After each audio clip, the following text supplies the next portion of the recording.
Baik, sebentar saya scroll dulu.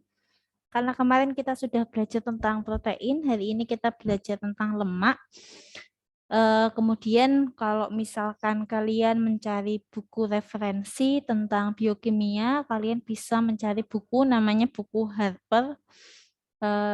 Di situ lengkap terkait tentang mata kuliah biokimia. Nah, sebelum kita ngomong tentang lebih jauh metabolisme lemak atau lipid, kita belajar dulu apa itu lipid. Jadi, lipid itu adalah suatu senyawa yang bersifat hidrofobik. Terdapat dalam semua bagian tubuh serta dapat diekstraksi dari materi hidup dengan menggunakan pelarut nonpolar seperti kloroform, benzena, dan etil ether. Jadi lipid atau lemak itu senyawa yang sifatnya hidrofobik. Ada yang tahu hidrofobik artinya apa? Di air, Bu. Tidak larut dalam air. Oleh karenanya, ketika akan mengekstraksi lipid, membutuhkan pelarut yang sifatnya non-polar. Dia nggak bisa kamu ekstraksi atau kamu campur dengan air. Contohnya, kalau semisal kamu bikin Indomie soto, itu kan ada minyaknya ya. Minyaknya pasti akan tidak mau tercampur secara menyeluruh. Karena minyaknya itu sifatnya lipid.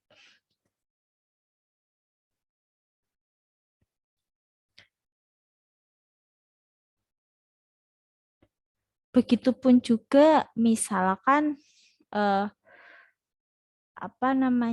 semisal kuah-kuah yang dia mengandung lemak, itu dia kalau dingin pasti dia akan menggumpal. Pernah makan bakso, ketika panas is okay, begitu dingin lemaknya dia akan menggumpal. Karena kuahnya itu dia air, bukan pelarut nonpolar. Kalau mau ngeblend, mau menyatu, dia harus menggunakan pelarut yang sifatnya nonpolar.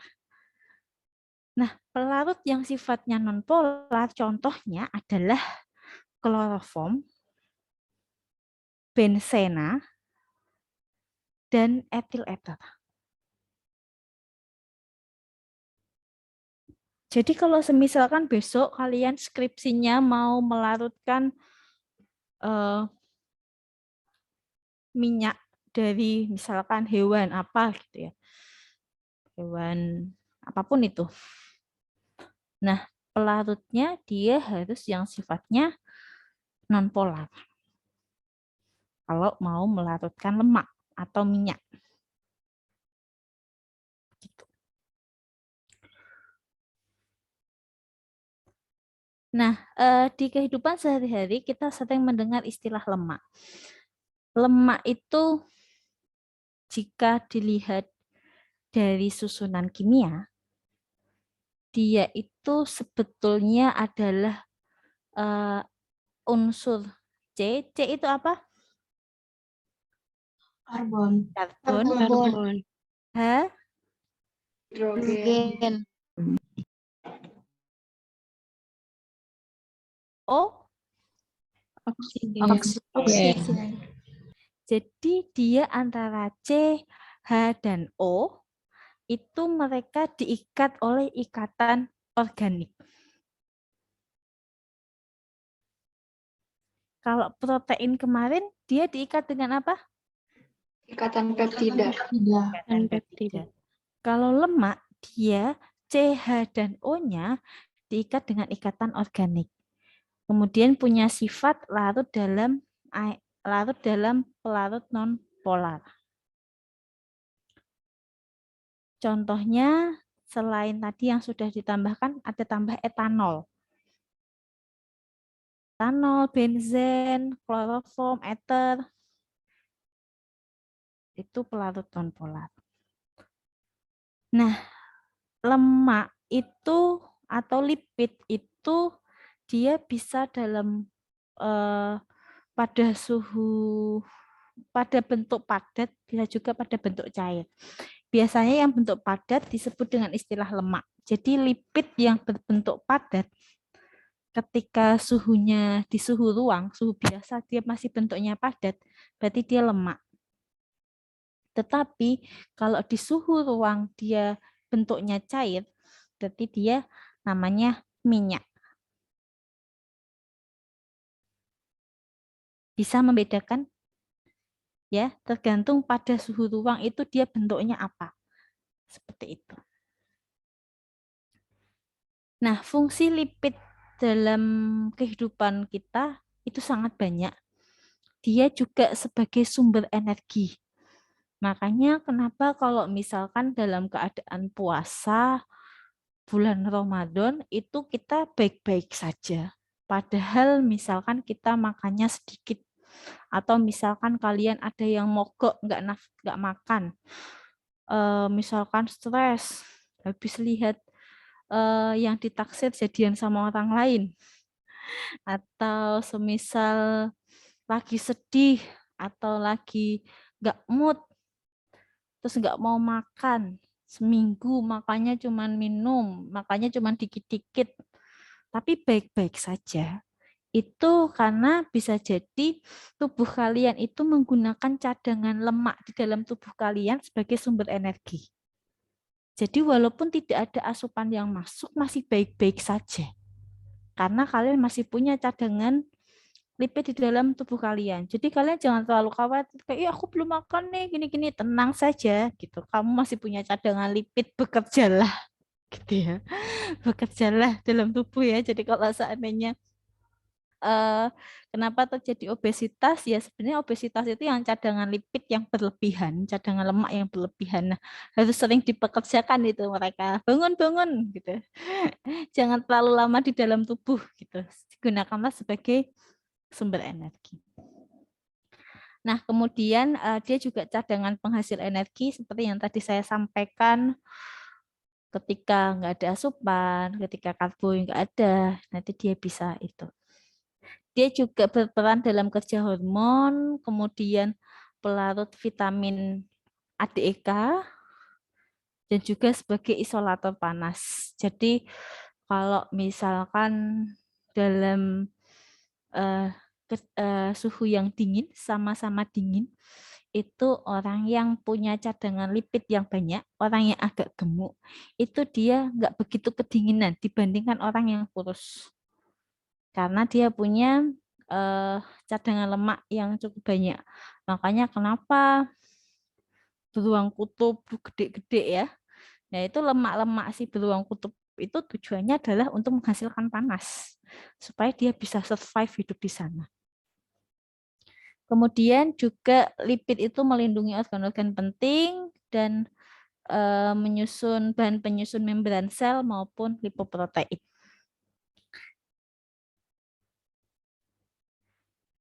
Kemudian klasifikasi lipid itu terbagi menjadi 3. Yang pertama adalah lipid sederhana, yang kedua lipid campuran, yang ketiga lipid turunan. Diperhatikan ya, sederhana, campuran, turunan.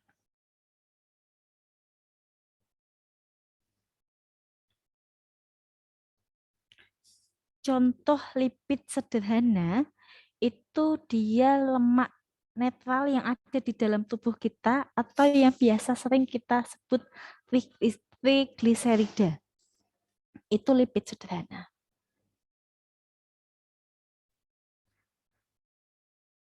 Selain trigliserida ada juga ester asam lemak yang dia bersatu dengan alkohol. Jadi ester asam lemak dengan alkohol yang punya berat molekul yang tinggi. Itu juga lipid sederhana.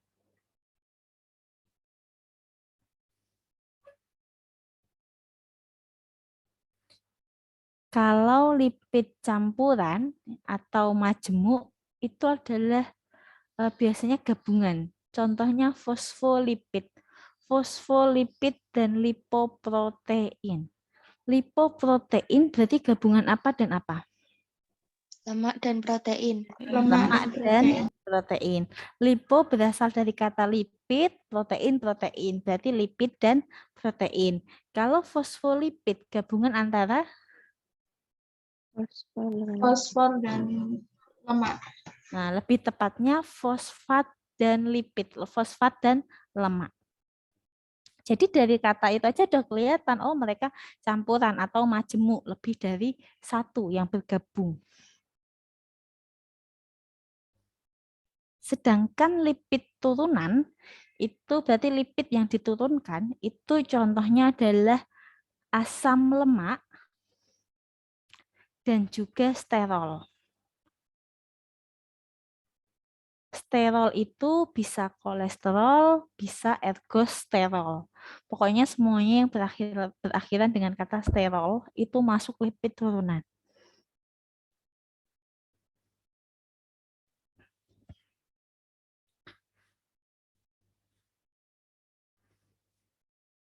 Oke.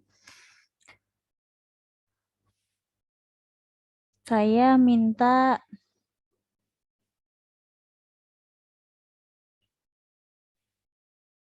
Mbak Dede Agustinora. Iya, Ibu. Mbak, tadi lemak itu dia sebetulnya kalau secara kimia apa sih Mbak, gabungan apa dan apa? Gabungan CH dan O. Oke, gabungan CH dan O, Mbak Nida Roshida Iyati. Ya, Bu. Kan CH dan O diikat dengan ikatan apa?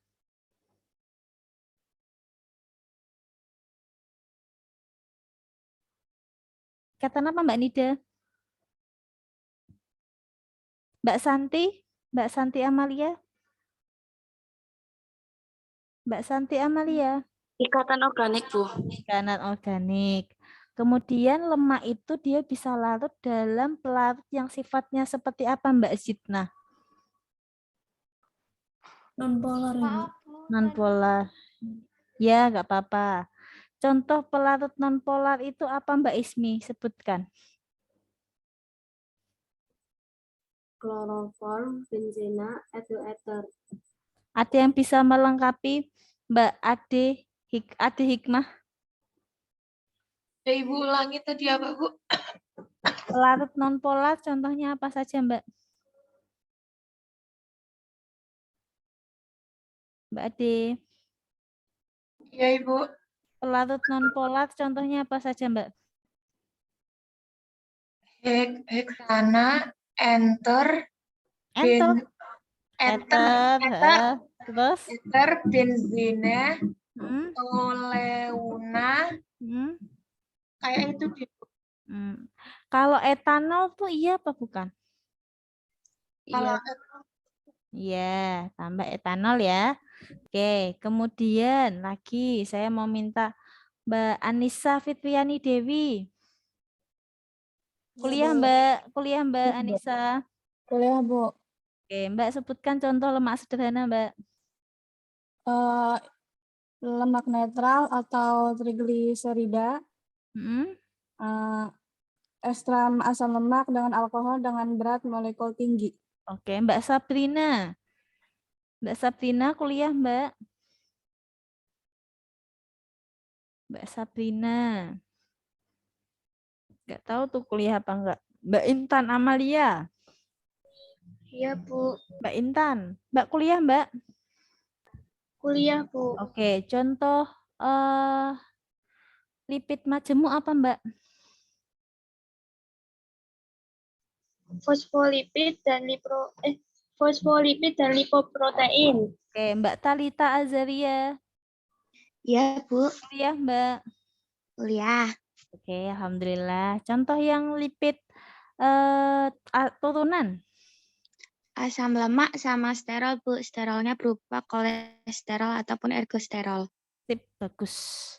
Oke, selanjutnya berdasarkan dengan kemiripan struktur kimia, berdasarkan dengan kemiripan struktur kimia, lemak itu dibagi menjadi 4. Yang pertama adalah asam lemak. Tadi ya, asam lemak itu yang turunan lemak tadi ya. Asam lemak itu dibagi menjadi 2, jenuh dan tidak jenuh. Ada yang ingat jenuh dan tidak jenuh itu berdasarkan apa? Zaman SMA dulu. Ada atau tidaknya ikatan rangkap. Ikatan rangkap itu kalau di kimia itu yang kayak sama dengan gitu. Kalau tunggal kan kayak step 1, kalau ikatan rangkap 2. Asam lemak, gliserida. Gliserida itu ada gliserida netral, ada fosfogliserida. Fosfogliserida berarti gabungan apa dan apa? Fosfat. Dan gliserida. Kemudian lipid kompleks. Lipid kompleks itu terdiri dari lipoprotein dan glikolipid. Glikolipid gabungan apa dan apa? Glukosa dan protein. Glukosa dan protein. Lemak-lemak, Ibu. Glukosa dan lemak. Kemudian ada non-gliserida, contohnya adalah sphingolipid, steroid, ataupun malam. Jadi berdasarkan kemiripan struktur kimia dibagi menjadi 4 golongan, asam lemak, lipid kompleks, gliserida, dan non-gliserida. Itu berdasarkan kemiripan strukturnya. Nah, ini dibahas satu-satu. Tadi seperti yang saya sampaikan, asam lemak itu dia itu panjang C-nya, itu panjang rantainya itu jumlah C-nya itu di antara 12 sampai 24. Tadi kan saya bilang kalau lemak itu dia rangkaian C, H, dan O. Nah, dia tuh C-nya tuh sampai antara 12 sampai 24 kalau dihitung. Kemudian asam lemak ini dibagi menjadi dua, asam lemak jenuh. Asam lemak jenuh itu namanya saturated fatty acid, sedangkan tak jenuh unsaturated fatty acid. Nah, biasanya kalau membedakan ya, asam lemak jenuh itu dia yang punya ikatan rangkap. Ya, kadang yang suka jenuh itu kan biasanya yang punya pacar. Nah, dia yang punya ikatan rangkap berdua, dia jenuh. Kalau yang single kan very happy ya. Nah, itu dia tak jenuh, dia punya satu atau lebih ikatan rangkap. Jadi kalau yang jenuh, sorry kebalik. Jadi yang suka jenuh yang mana nih? Jadi kalau asam lemak jenuh, dia tidak punya ikatan rangkap.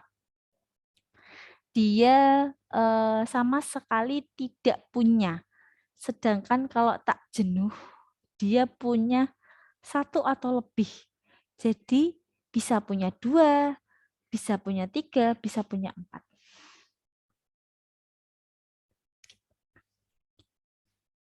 Nah, kemudian tadi gliserida itu gabungan antara asam lemak dengan gliserol.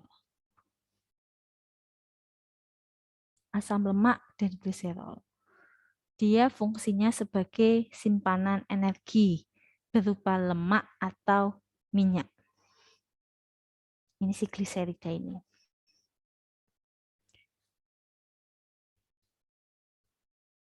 Salah satu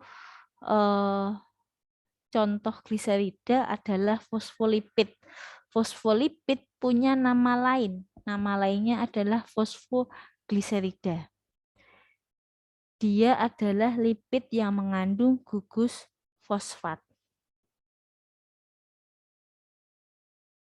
yaitu merupakan lemak yang termodifikasi ketika fosfat mengganti salah satu rantai asam lemak. Jadi kalau kita lihat rantai asam lemak kan tadi isinya cuma C, H, dan O. Nah, Nah, ketika salah satu itu terganti dengan fosfat, maka dia menjadi fosfolipid atau fosfogliserida. Nah, fosfolipid atau fosfogliserida ini sangat berguna sebagai agen emulsi ataupun penyusun membran sel. Jadi membran sel dalam tubuh kita tuh banyaknya fosfolipid. Gitu. Kalian ini semester berapa? 2, Ibu. Semester 2. Semester 2. Oke. Selanjutnya ada lipid kompleks. Lipid kompleks itu dia sistemnya sama ya tadi yang saya sampaikan. Kalau ada kata-kata kompleks berarti dia gabungan atau kombinasi lipid dengan molekul lain. Lipoprotein, glikolipid. Nah, yang akan Ibu bahas di sini adalah tentang lipoprotein. Kalau sesuai namanya kita tahu lipoprotein gabungan antara lipid dengan protein. Nah, di lipoprotein ini ada 4 jenis, 4 kelas mayor. Yang pertama adalah kilomikron.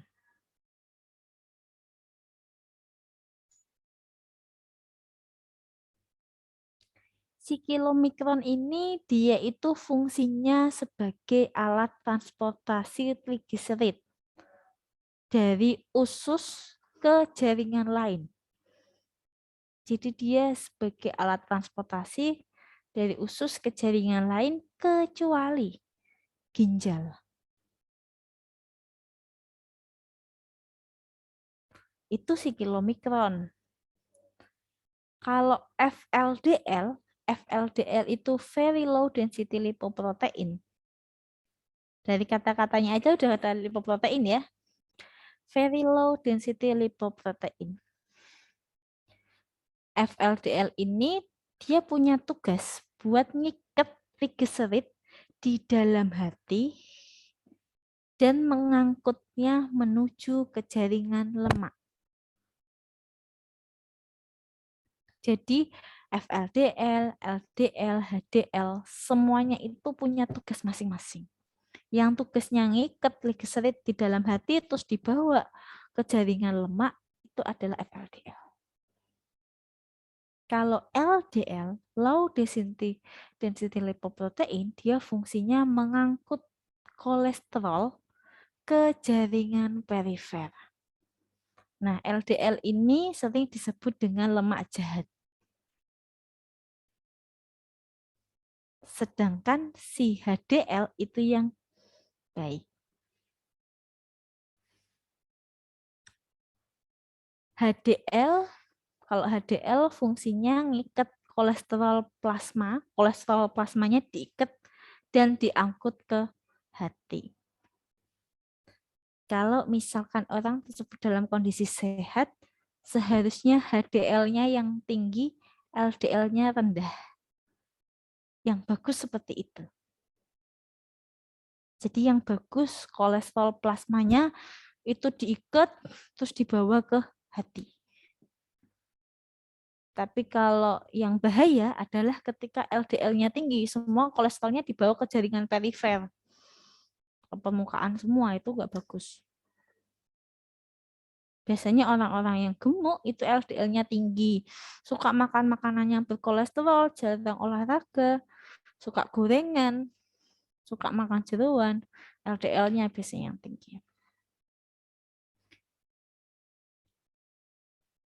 Nah, kemudian tadi ada yang ingat gliserida itu gabungan apa dan apa?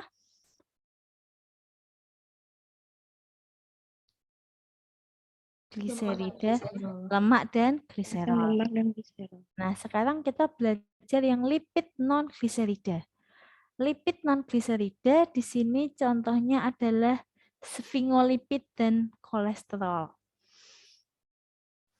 Sphingolipid itu fosfolipid yang dia tidak diturunkan dari lemak. Makanya disebut non-gliserida. Biasanya atau sfingolipid ini dia fungsinya adalah untuk menyusun selubung mielin pada serabut syaraf. Jadi di dalam tubuh kita selubung mielin serabut syarafnya itu semuanya disusun oleh sfingolipid.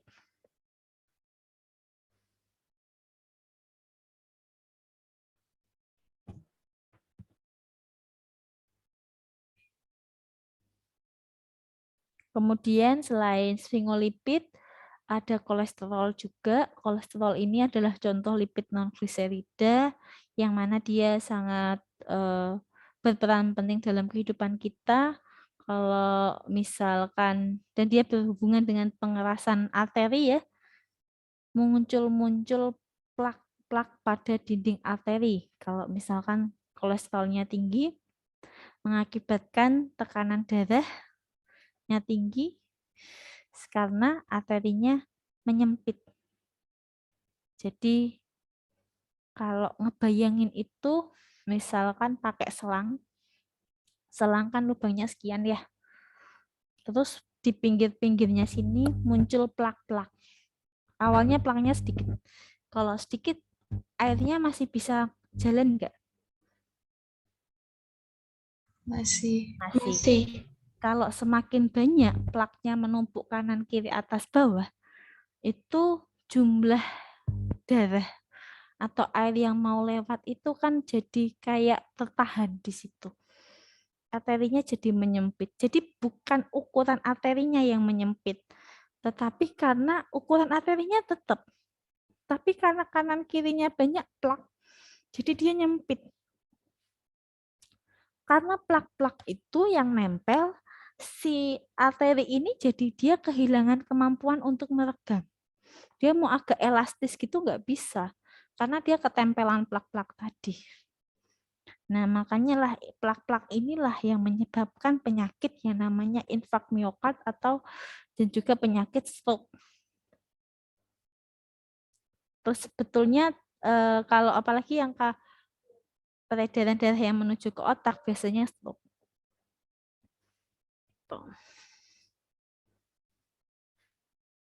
Kemudian tadi contoh non-gliserid ada juga steroid ataupun malam. Steroid ini dia fungsinya di hormon reproduktif seperti testosteron dan progesteron dan juga kortison. Kemudian untuk malam ini merupakan ester antara asam lemak dengan alkohol rantai panjang. Malam atau lilin. Dia gabungan antara asam lemak dengan alkohol rantai panjang.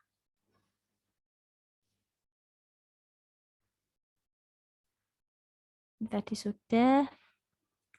Kemudian secara fungsi biologi kita tahu bahwa lemak itu dibagi menjadi lemak simpanan dan juga lemak struktural. Lemak simpanan itu loh yang di dalam tubuh kalian, yang tidak kalian inginkan, yang di pipi, yang di paha, yang di tangan, yang di perut. Itu lemak simpanan. Kalian punya aset simpanan. Tapi kalau lemak struktural itu yang fungsinya untuk struktural tubuh kalian. Fosfolipid, kolesterol. Jadi sebetulnya kolesterol itu kalau tidak berlebihan itu bagus. Ya, termasuk melindungi organ segala macam. Cuman ketika berlebihan jadilah tadi yang saya ceritakan.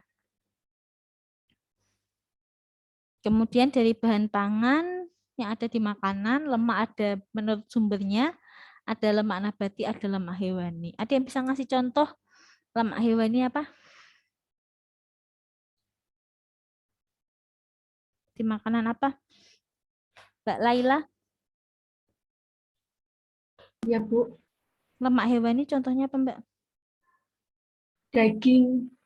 Daging. Mentang-mentang gambarnya daging ya. Jadi yang terbesit itu, padahal bisa nyebutin banyak. Mbak Listia, kalau nabati?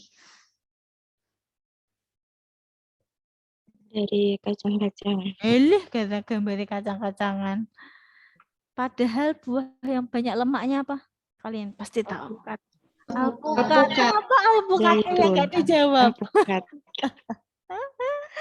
Karena kalian itu sudah fokusnya apa yang di depan mata. Itu menandakan kalian itu visualnya tinggi. Jadi begitu yang dilihat itu yang dipikirkan. Makanya kenapa ada istilah witing tresno jalaran saka kulino ndeloki. Jadi sing dipikirke ya kuwi terus. Nah, sedangkan untuk konsistensi ada lemak padat tadi yang kita sudah belajar namanya lemak atau gajih, sedangkan yang lemak cair itu minyak. Kemudian berdasarkan penampilan fisik, ada visible fat, ada invisible fat. Visible fat itu lemak yang kentara. Kentara itu kelihatan. Contohnya mentega, margarin, lemak daging.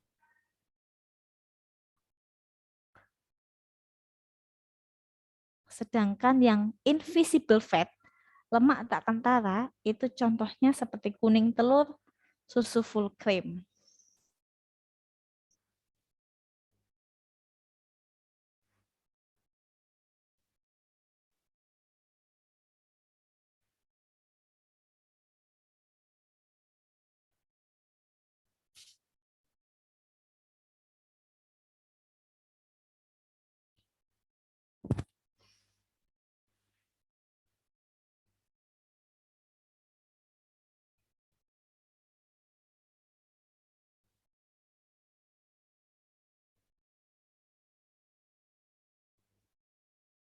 Nah, kemudian ini tadi yang ada yang asam lemak ya. Asam lemak ada asam lemak jenuh, ada asam lemak tak jenuh.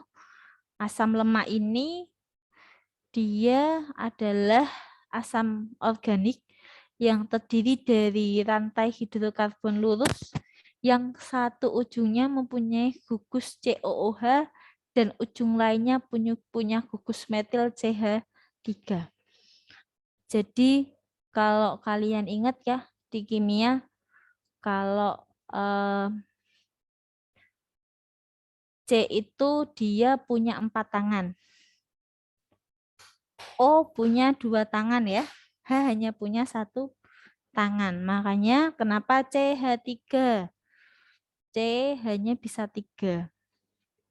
Misalkan C di tengah hanya naik 1, kan kiri hanya 1, bawah hanya 1. Yang sebelah sini nanti dia bisa gandengan dengan O atau gandengan dengan yang lain. Atau gandengan dengan C biasanya. Nah, si asam lemak ini dia itu pasti punya gugus karboksil dan punya gugus metil. Jadi di ujungnya pasti adalah gugus karboksil COOH dan di tangan-tangannya atas bawah biasanya ada gugus metil. Gugus metil itu CH3. Itu menandakan dia asam lemak. Ini contohnya. Nah, ini. Jelas nih. Yang di ujung sini, ini COOH. Ini gugus apa namanya tadi? Karboksil. Betul. Yang ujung sebelah sini, dia punya CH3. CH3 namanya gugus Metil. Nah, ini adalah gambaran yang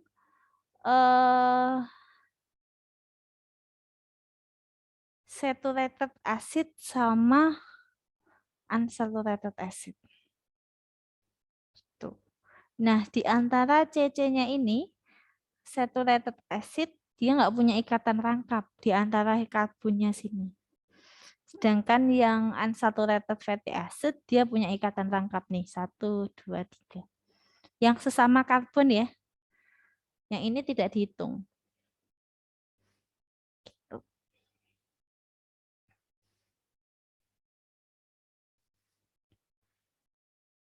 Ini contoh asam lemak. Ini yang tadi ya lipid hewani jenuh. Contohnya lipid hewani, mentega, minyak. Jadi nggak cuma dari daging, tapi bisa juga dari yang lain, mentega, margarin. Bedanya mentega sama margarin, mentega itu dari mana?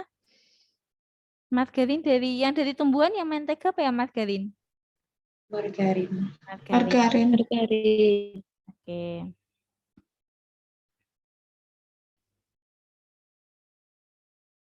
Nah, ini sumber asam lemak jenuh.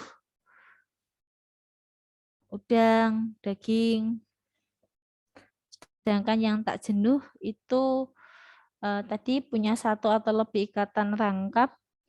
Dia itu tak jenuh tunggal, contohnya oleat. Oleat itu di minyak zaitun. Minyak zaitun itu contoh asam lemak tak jenuh. Tak jenuh ganda berarti punya 2 atau lebih ikatan rangkap. Jadi tak jenuh itu ada yang tunggal, ada yang ganda. Contoh asam lemak tak jenuh ganda itu linoleat, linolenat, EPA, DHA. Sering ya dengar iklan susu mengandung EPA dan DHA. Sering dengar ya? Itu adalah asam lemak tak jenuh.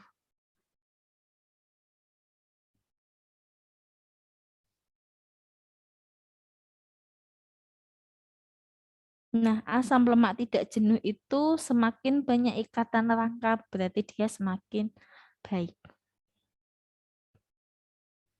Nah, ini ada minyak zaitun, minyak jagung, minyak kedelai, semuanya yang sumbernya dari tumbuhan. Nah,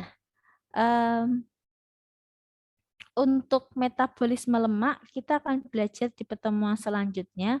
Cuman di sini saya akan memberikan sedikit gambaran. Jadi absorpsi lemak di dalam tubuh itu nanti diserapnya dalam bentuk triasil gliserol. Sama atau istilahnya trigliserol. Trigliserol. Kalau kemarin protein dalam bentuk asam amino. Kalau protein dalam bentuk trigliserol.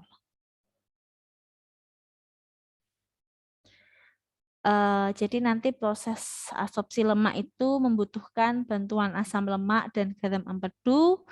Dan untuk emulsifikasi lemak nanti melarutkannya dalam bentuk misel. Nanti kita akan belajar di pertemuan selanjutnya.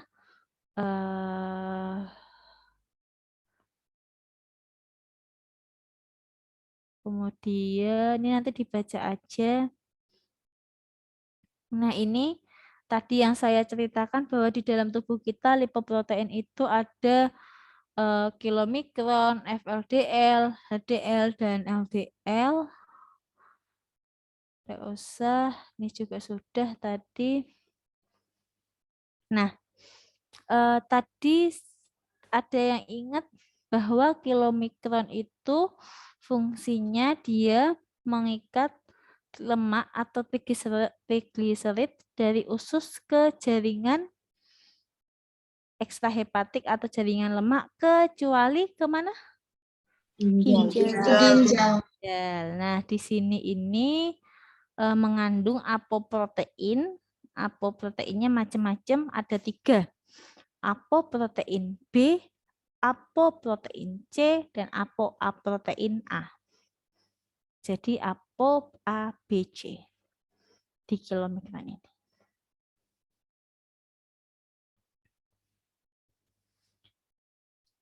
Baik, untuk pertemuan hari ini cukup sampai di sini. Nanti kita lanjutkan untuk metabolisme lemak di dalam tubuh itu seperti apa. Ketika kita makan lemak, nanti simpannya seperti apa. Mau mecah lemak itu seperti apa. Nanti kita belajar di pertemuan selanjutnya. Minggu depan berarti ya. Gitu. Hari Kamis, Ibu. Hari Kamis kapan? Kamis minggu sekarang. Kalau ini gantiin yang minggu kemarin, Bu. yang 5. Oh, gitu. Oh iya ya. Oke. Nanti tinggal janjian aja ya, Mbak. Gitu. Saya di WA H-1 supaya saya bisa mengatur jadwal. Oke, saya cukupkan untuk pertemuan pada hari ini. Semoga jelas. Jelas nggak? Insya Allah jelas, Bu. Insya Allah jelas ya. Semoga menjadi ilmu yang berkah dan bermanfaat. Semoga semuanya dalam keadaan sehat-sehat, bahagia, dan aman di sana, dimanapun kalian berada. Saya cukupkan untuk perkuliahan pada hari ini. Billahi taufiq wal hidayah. Wassalamualaikum warahmatullahi wabarakatuh. Waalaikumsalam.